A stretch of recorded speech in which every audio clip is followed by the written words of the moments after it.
আসসালামু আলাইকুম। ছোট্ট একটি ব্লগ নিয়ে হাজির হলাম আপনাদের মাঝে। গিয়েছিলাম একটু শপিংয়ে, তো সন্ধ্যার পরে গিয়েছিলাম একটি ট্রাইপড দেখার জন্য। ট্রাইপডটি পছন্দ হলো না এবং দামেও গুনলো না। পরে পাশে একটা দোকান ছিল, সেখানে একটি ঘড়ি পছন্দ হয়েছিল, তো ঘড়িটি নেওয়া হয়নি, দামে গুনলো না। আর এখানে দেখলাম অনেক সানগ্লাস আছে, তো আমি আবার সানগ্লাস খুব পছন্দ করি, তো সানগ্লাস আমি দুটো চয়েস করেছিলাম, জানি না কেমন হয় কোনটা।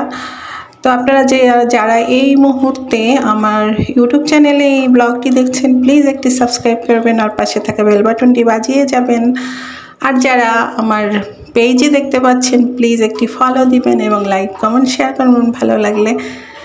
তো এই তো শপিং মল থেকে বের হয়ে গেলাম। বের হয়ে রাস্তার পাশে অনেক কিছু বিক্রি করে, তো ভাবলাম একটু দাঁড়িয়ে দাঁড়িয়ে দেখি, কিন্তু ভাইরে ভাই যে ভিড় ছিল, তো ভিড় ঠেলে ঠুলে আমরা সোজা আর একটু সামনেই গিয়েছিলাম।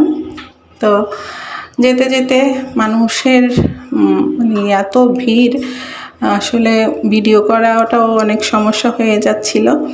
তারপরে গিয়েছিলাম একটি গেঞ্জির দোকানে, ছোট্ট বাচ্চাদের গেঞ্জি, দেখতে ভালোই লাগছিল আর দরকারও ছিল একটু।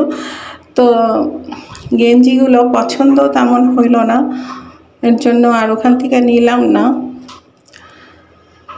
তারপরে চলে গেলাম আর একটা দোকানে, সেখানে গিয়ে আবার আমাদের একটু পছন্দ হলো একটা সানগ্লাস।